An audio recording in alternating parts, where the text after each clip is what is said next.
Friday we witnessed the grand annual celebration of the birth of our country. Today we will take a more in-depth look at the foundation support that inspired our forefathers to rise up at great sacrifice and personal risk to pursue what has become known as the Great American Experiment. But first, a little about us in today's reading and an announcement or two. This Washington, D.C. area group of the United Lodge of Theosophists meets here at 4865A Cordell Avenue, Suite 230, Bethesda, Maryland, every Sunday at 11 a.m. to discuss a particular topic. Also every first and third Sunday of the month at 12:30 p.m. after a short break, we are now reading and discussing B.P. Wadia's book on living the life. Guided by the ULT Declaration printed on the back of our program and being sustained by students to the degree they commit to themselves only, in terms of contributing resources and efforts, there are no admission charges. The only tie that binds us is similarity of aim, purpose, and teaching. We steadfastly focus on the fundamental principles of the philosophy of Theosophy and the exemplification in practice of those principles through a truer realization of the self and a profounder conviction of universal brotherhood. This is a lofty undertaking and does not leave it the time or inclination to take part in side issues as we focus on internalizing the truth whichever is. All who are in accord with the ULT Declaration are invited to participate with us in working to make this divine wisdom a living power within themselves by assimilating the message and progressing by self-induced and self-devised efforts, capital S, methods as we help and teach others. A couple of announcements. There's a new book out by the Theosophy Company in Los Angeles called The Secret Doctrine Dialogues. And it gives in-depth detail about the secret doctrine. Some HPB notes are in it, and etc. That's available.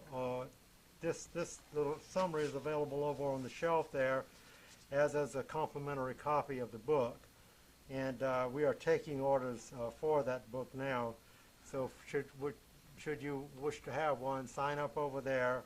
It's $35. It looks like a very good deal because it's a pretty thick book. Today's devotional reading is from the Bhagavad Gita, chapter 2, where Arjuna is very despondent. We can relate that to our own personal lives when we have the blues. Well, Arjuna, I guess, had the blues here because he was having to fight in this battle against his beloved friends, except for some of whom are on the other side. Krishna tells Arjuna, "Thou grievest for those that may not be lamented, whilst thy sentiments are those of the expounders of the letter of the law. Those who are wise in spiritual things grieve neither for the dead nor for the living. I myself never was not, nor thou, nor all the princes of the earth, nor shall we ever hereafter cease to be." As the Lord of this mortal frame experiences therein infancy, youth, and old age, so in future incarnations will it meet the same. One who is confirmed in this belief is not disturbed by anything that may come to pass.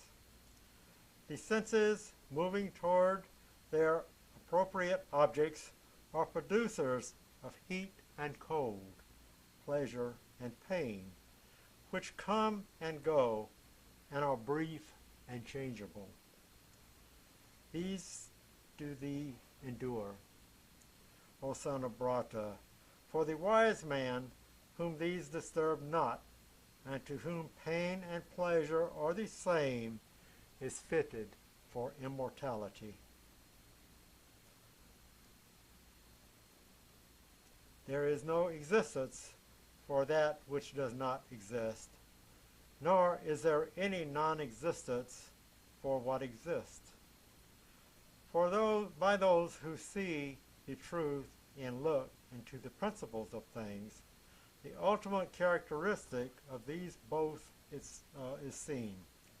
Learn that he by whom all things were formed is incorruptible, and that no one is able to effect the destruction of it, capital I-T, which is inexhaustible. These finite bodies, which envelop the souls inhabiting them, are said to belong to him. The eternal, the indestructible, unprovable spirit who is in the body. Wherefore, O Arjuna, resolve to fight. And now for today's talk on Adepts in America.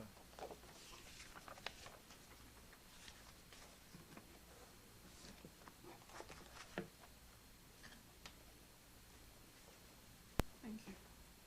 Welcome, friends.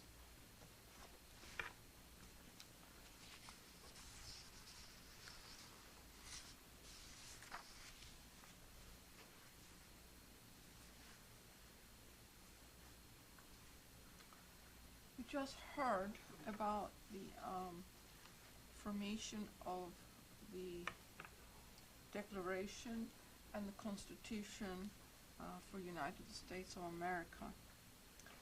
As we are aware, in 1776 there was turmoil going on here in the colonies, and the question at the forefront was whether the colonies should separate from Great Britain or retain that bond which existed.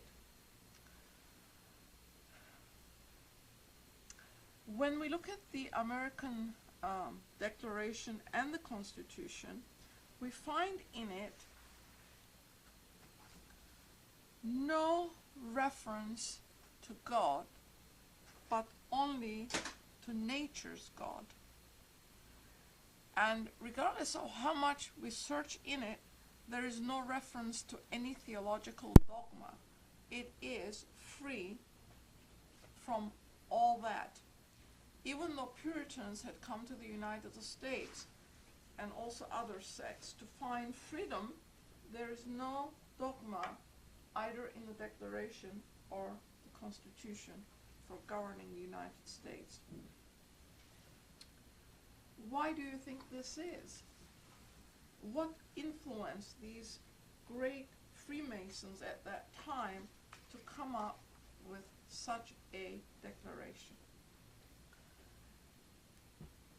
There are many suggestions that the nullification of those efforts were overseen by the Adepts, that they gave their countenance to the Declaration as well as the Constitution.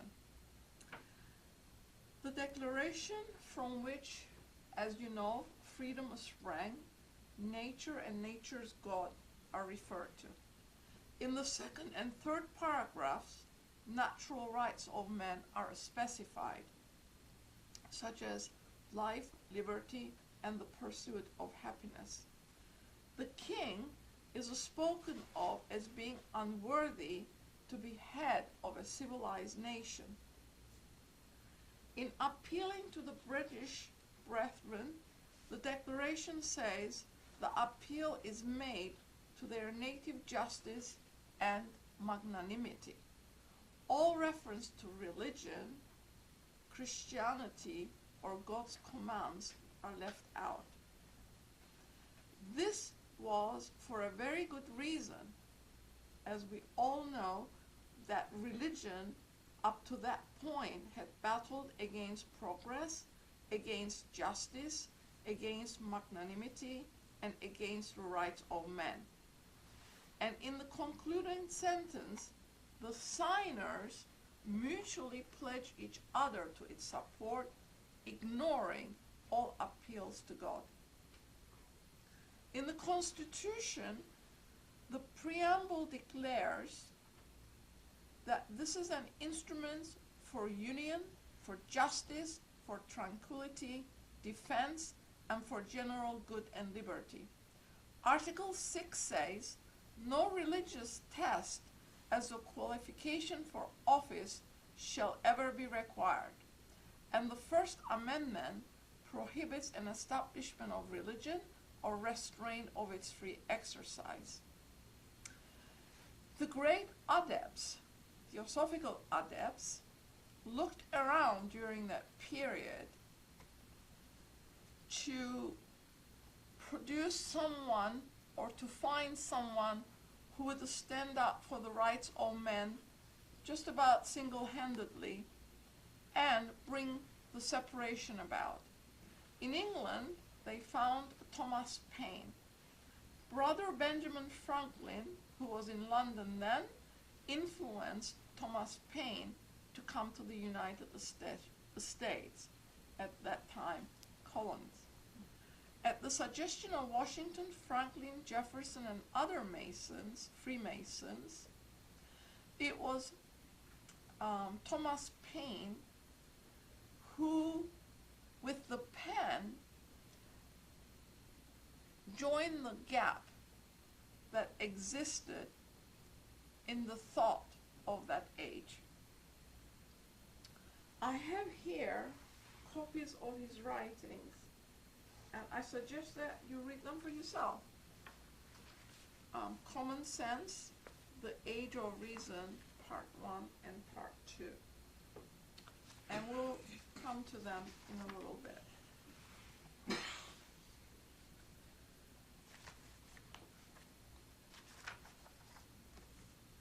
His writings, according to Washington, had a powerful effect upon the public mind.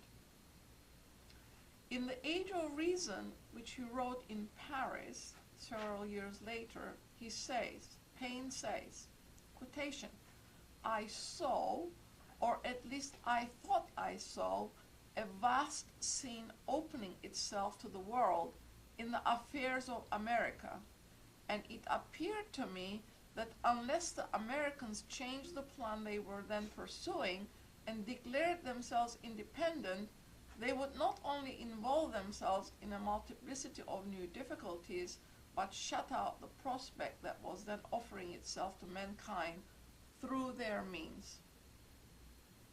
Further on, he says, there are two distinct classes of thoughts, those produced by reflection and those that bolt into the mind of their own accord.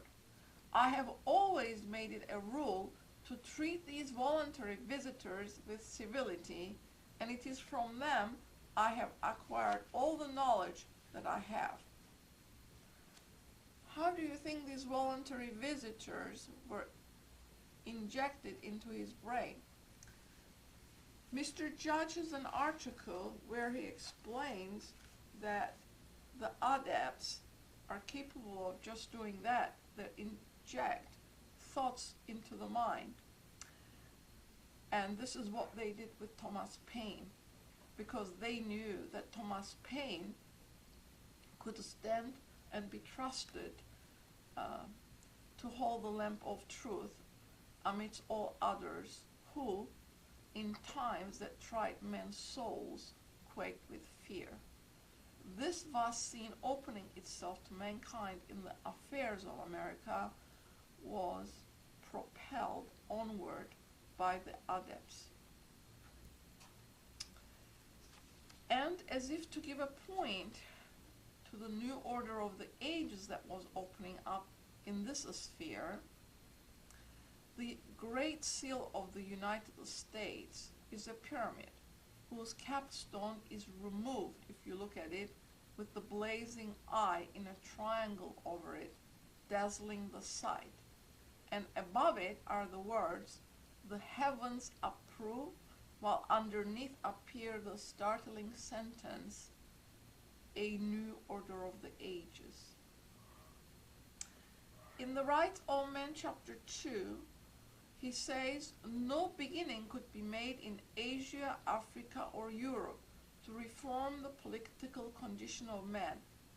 America made a stand, not for herself alone, but for the world, and looked beyond the advantage she could receive." In chapter 4, the case and circumstances of America present themselves as in the beginning of a world. The design of the seal was not an accident. There is a symbolical importance attached to it. The side of the seal that was not cut and used has a eagle which has 13 arrows in its sinister claw. But in 1841, when Daniel Webster was secretary, the seal that was cut only holds 6. This was, of course, unauthorized, but the reason for it is not known. And this student made a search as to when the proper seal was put into use, and it was when the seal got old. There was an effort to renew it in 1875, and it still retained the 6 arrows. Only in 1902, the seal with the 13 arrows was cut and used for the first time. And the question asked is, when the correct side is cut and used, will not the new order of the ages have actually been established? So, the United States of America then struggled between 1776 until 1903, when the new seal was put into place and used. So, the Theosophical Adepts watch the progress of man and help him in his halting flight up the steps of progress. So they hovered over Washington, Jefferson, and all the other brave Masons who dared to found a free government in the West, which could be pure from the dross of dogmatism.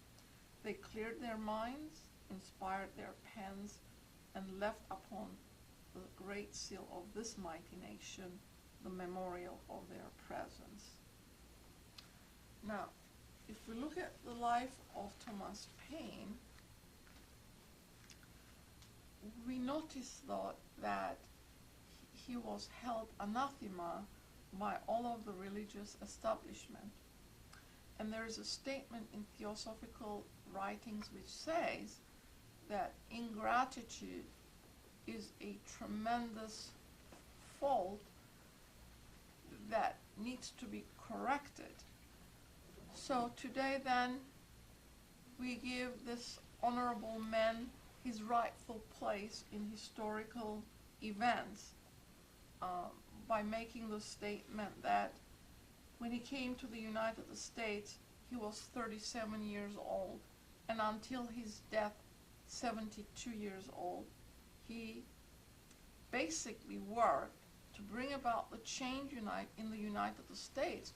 But not only was he here for that freedom that was established, but we see that he did the same for the French when that revolution took place. He was over there in Paris, and he took part in their assembly, He was sent to prison when the parties changed.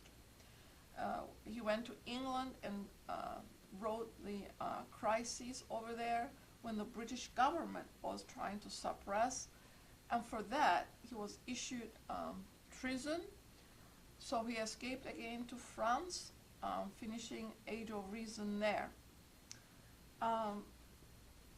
This student searched to see what kind of memorial was established for him, and found that not much. When Paine died in 1809, and on the 114th anniversary of his death, as the author of Common Sense and Rights of Men, which brought about the change and severed the bond between England and the United colonies at that time, there was a memorial erected for him in New York City, and the memorial is by 14 by 19 inches in size, and there's a portrait of him in the center, and at its head are inscribed these words: "The world is my country, all mankind are my brethren, to do good is my religion." And at the top of the tablet there is a symbolic map suggesting the United States, and then the right and the left there are maps representing respectively the British Isles and France. And beneath the portrait there's a small inscription which says, "Thomas Paine, born in 1737 and died 1809, followed by the words, "I believe in one God and no more." So this connection then for this memorial is in line with the expression and purpose of HPB. And she stated in the preface to the Isis Unveiled, "A restitution of borrowed robes and the vindication of glorious but calumniated reputations ought to take place." And I read directly from this article. When Thomas Paine died, the house at 59 Grove Street was a frame dwelling with a larger yard in its rear. Paine was very ill when he was removed there from his former residence, now 309 Bleecker Street. He was taken to Grove Street in 1809 by Madame Bonneville, who had befriended him in his days of poverty and illness in New York. He was buried at New Rochelle, but in 1819 his remains were carried to England by William Cobbett. But the monument which Cobbett planned to erect in his honor never was made. And Moncure Donway, in his Life of Paine, states that in 1836 the bones of Thomas Paine with Cobbett's possessions were taken charge of by a receiver, and after passing through various hands finally disappeared. As to his bones, no man knows the place of their rest to this day, the article states. So this great honorable man that did so much for the building of the colonies into the United States of America needs to be honored by every theosophical student in their own heart, so that this debt can be paid to some extent. Now we will open it for discussion.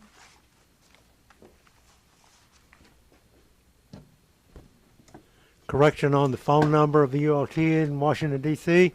is 301-656, not 636, 3566. 301-656-3566.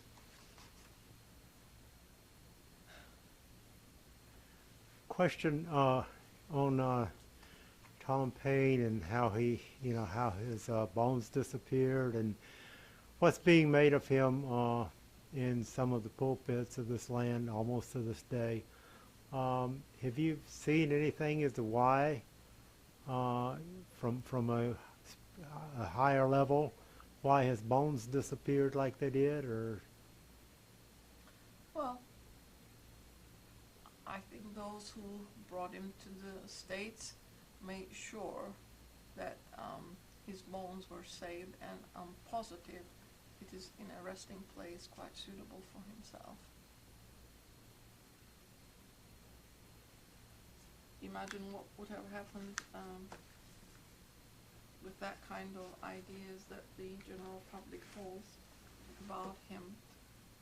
This man was called an infidel, an atheist, immoral, dishonest, drunkard, by 4 generations of men of God. So perhaps that is why it was withdrawn from public view to retain its sanctity.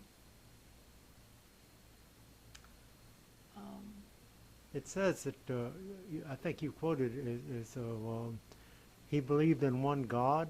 Is that what his Yes, inscription says? in one God. I guess the there's question one is the unity. definition of God, you know. One unity is what we're talking about here. But just because those statements were made, it doesn't make it true, because each human being has to look at these events for themselves to decide what the merits were, because he was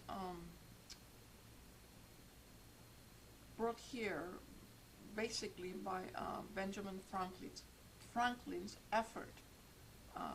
He was in 1774, he was 37 years of age, and when he came to the United States, he was introduced to the son-in-law of Ben, who was Richard Buck of Philadelphia, and through Richard Buck he was introduced to Robert Aitken, who was the proprietor of the Pennsylvania magazine, and Robert Aitken made him the editor of that magazine, because at that time Philadelphia was the metropolis of the colonies, and the magazine, it was most important periodical of the age.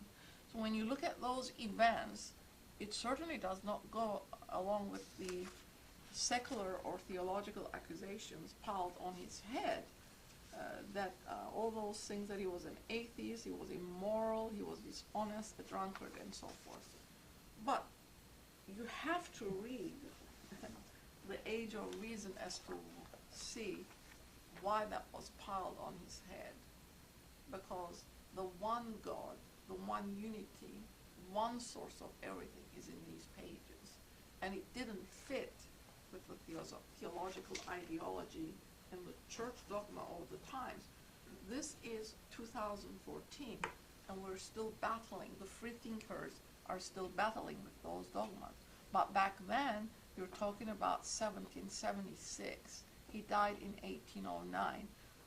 That ideology that he promulgated at that time was foreign to most of the population.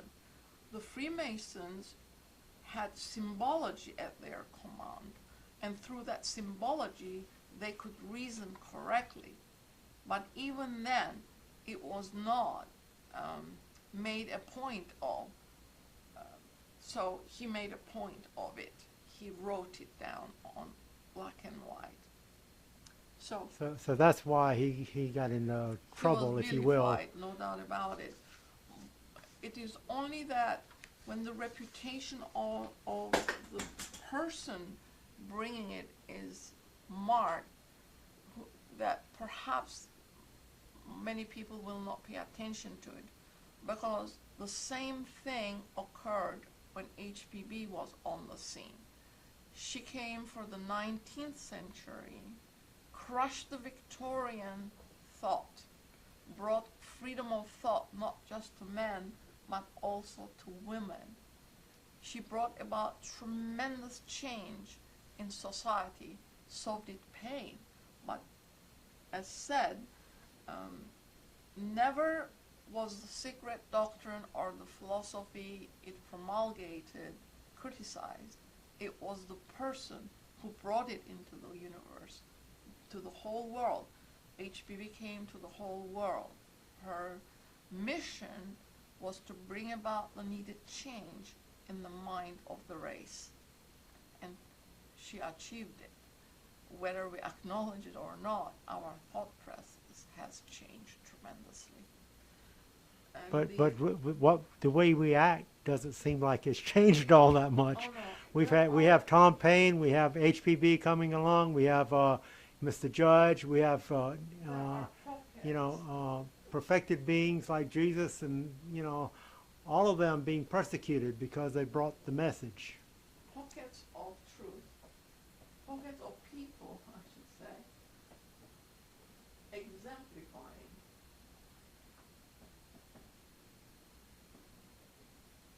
truth,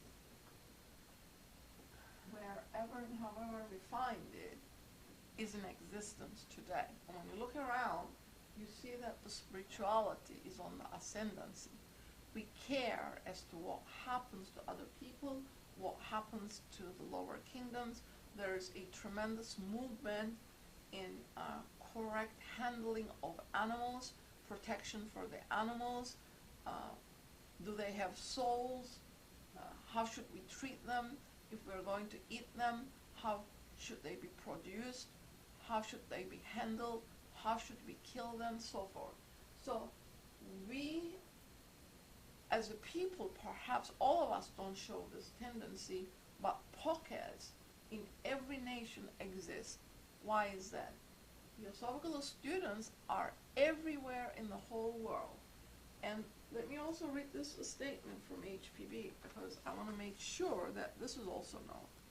She says, men cannot all be occultists, but they can all be theosophists. Many who have never heard of the ULT or the Society of Theosophists are theosophists without knowing it themselves. For the essence of theosophy is the perfect harmonizing of the divine with the human in man, the adjustment of his godlike qualities and aspirations, and their sway over the terrestrial or animal passions in him. Kindness, absence of every ill feeling or selfishness, charity, goodwill to all beings, and perfect justice to others as to one's self are its chief features. He who teaches theosophy preaches the gospel of goodwill, and the converse of this is true also. He who preaches the gospel of goodwill teaches theosophy. So there is a whole bunch of people in every society all over the globe, perhaps who do not consider themselves theosophists, but their actions show kindness, absence of ill feeling towards others, charity, goodwill to all beings, including the animal kingdom. And these features are obviously present because it is visible that at this stage of our development, more of us ought to be functioning in that direction than we are at the present. But nevertheless, the emphasis should be, how do we move our neighbor in this direction? Because theosophical ideals, the ideology is very important, because when you consider what it is built upon, which is unity and brotherhood,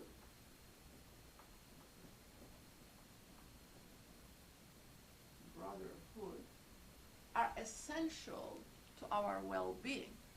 That unity is all the way from that spiritual energy downward to each one of us. We're not separate from one another, neither is anything else separate from us, or we are separate from them. There is a unity in nature, and this unity is what has been preserved in the Declaration.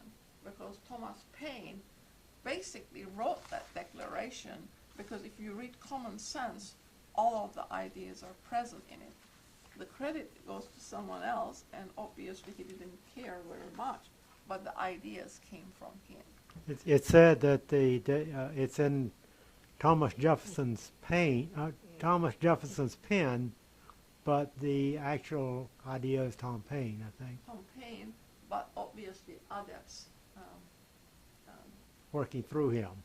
working through all of the Freemasons brought Right. this change about that a free government was founded in the West, and America then opened that freedom to the whole universe through its processes. To this day, we need to be reminded that this is our function in the universe, that it needs to be held straight, because certain changes are being effected. One of them was that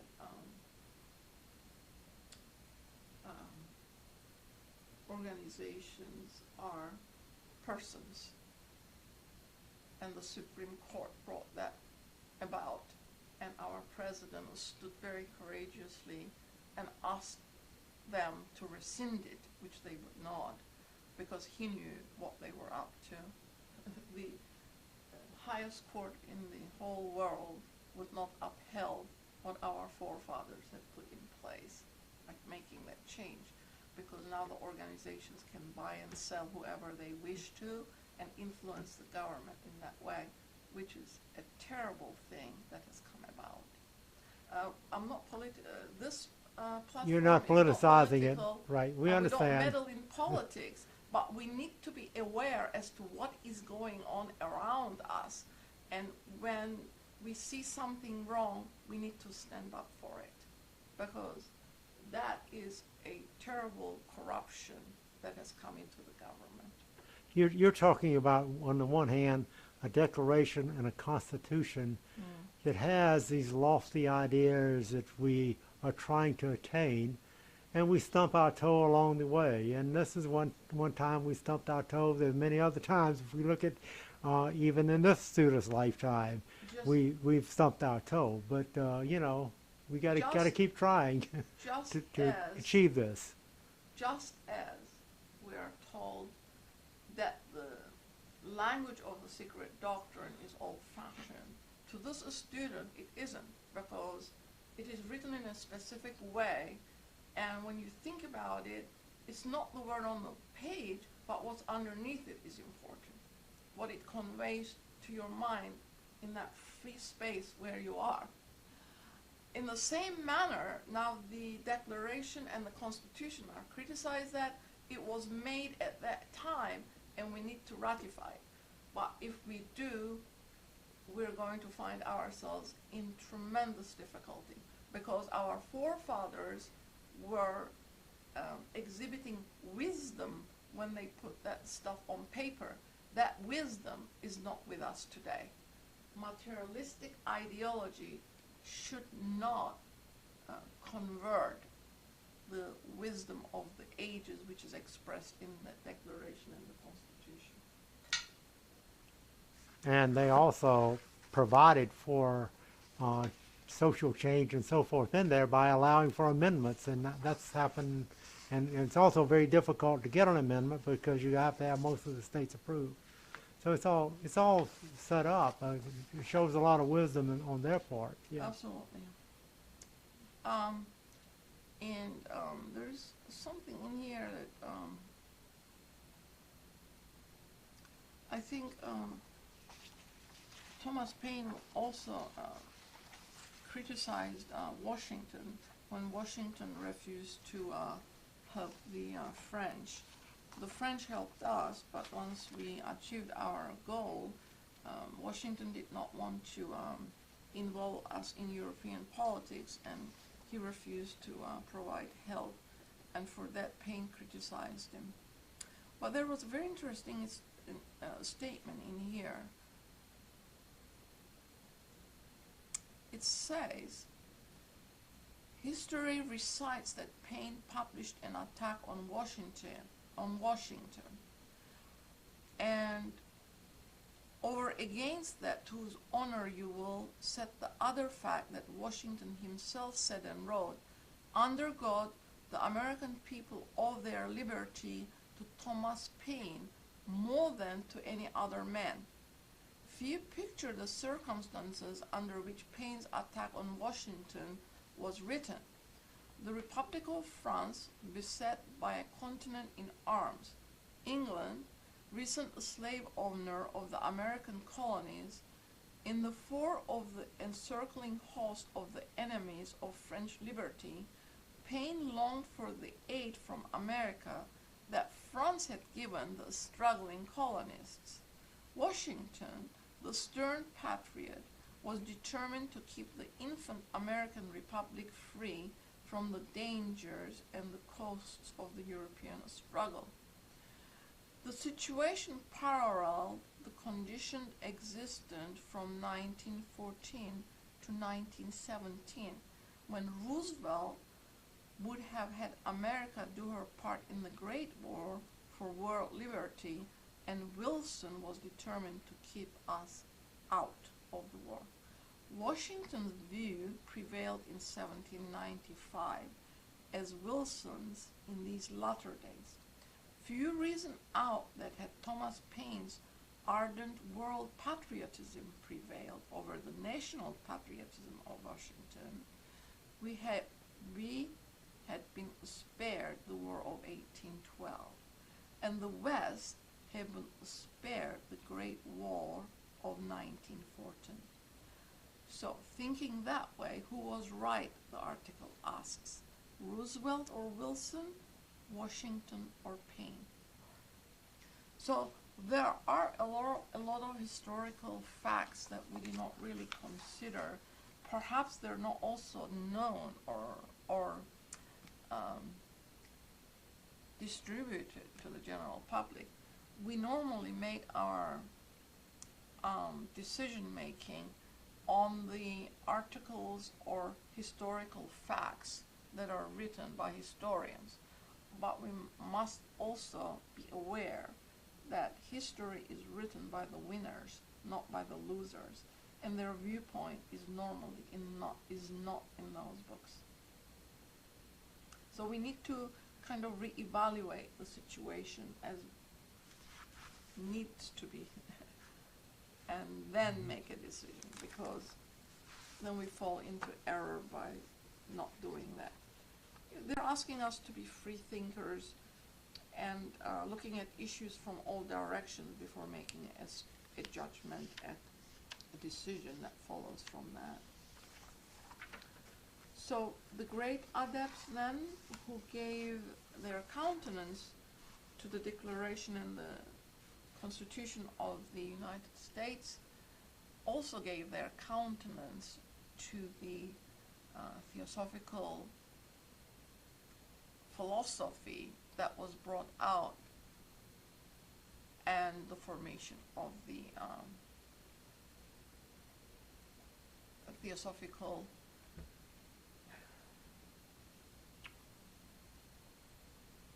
organizations that came about to promulgate these philosophical truths that were given out from that brotherhood into the world through HPV and William Quan Judge. So in thinking today's mode of living, we're really being asked to simplify. The content of the literature is extensive, but the philosophical ideal necessitates a very simple lifestyle. It is just like when we look at nature and all of the other kingdoms, they only take what they need, no more. We human beings need to really establish that standard amongst ourselves again, that we take what we need and no more. Especially in America, the 20th century brought about this change in the ideal that bigger was better.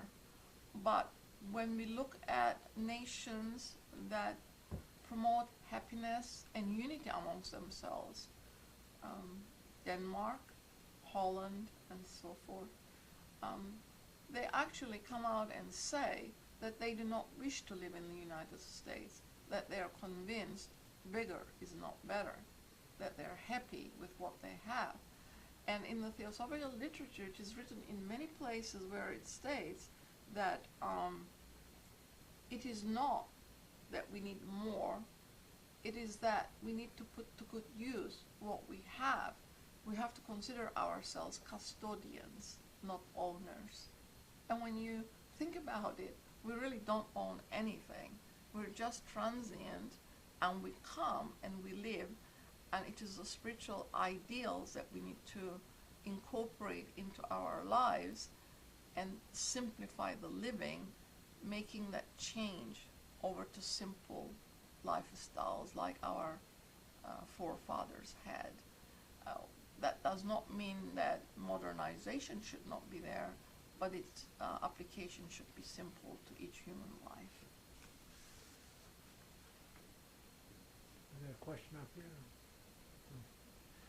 I guess we got a few more minutes. And thank you. It seems like you know, if I understand what you just said, and the U.S., what became the United States, was a fertile ground for all these activities to occur, because in Europe and the East, they were so established and so forth until it would not really flourish there. Well, Also, it said that not necessarily the United States as the government is today, but in the future there is going to be a great settlement, a great occurrence here in this land, or I think maybe in the Pacific a little bit might rise. the six subrace is what you're referring The six subrace, right. Yeah. Reminding ourselves that we're the fifth subrace of the fifth root, which is the Aryan race. The secret doctrine specifies that the sixth subrace, which will follow, will arise in the continent here in Americas, and that there is an amalgamation going on of all the nations that exist in the world here in the States, and this is going to bring about a new type. But then she says it already has begun, that the forerunners of that sixth subrace are already on this continent. And these actually require tremendous thinking about, because if it is already here, well, who are they and what is their responsibility? There are indications in her 5 messages to the American Theosophists that the forerunners are actually the Theosophists that exist all around the world.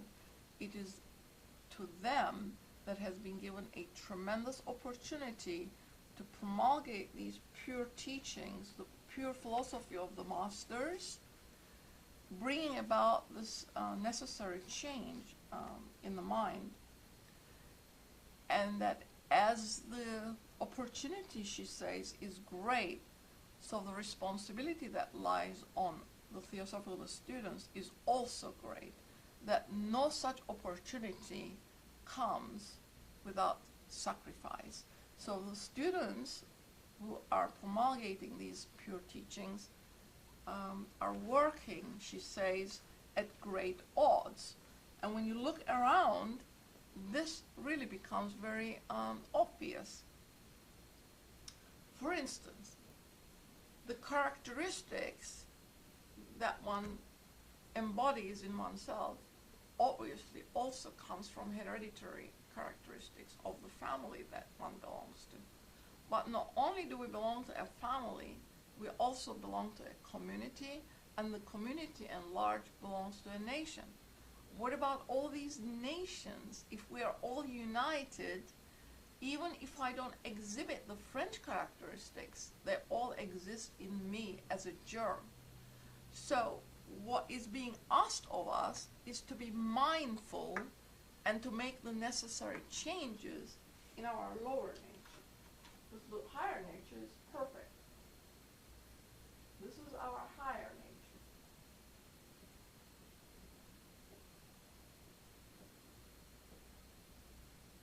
Atman, the spirit, Buddhi, the spiritual discernment, and Manas.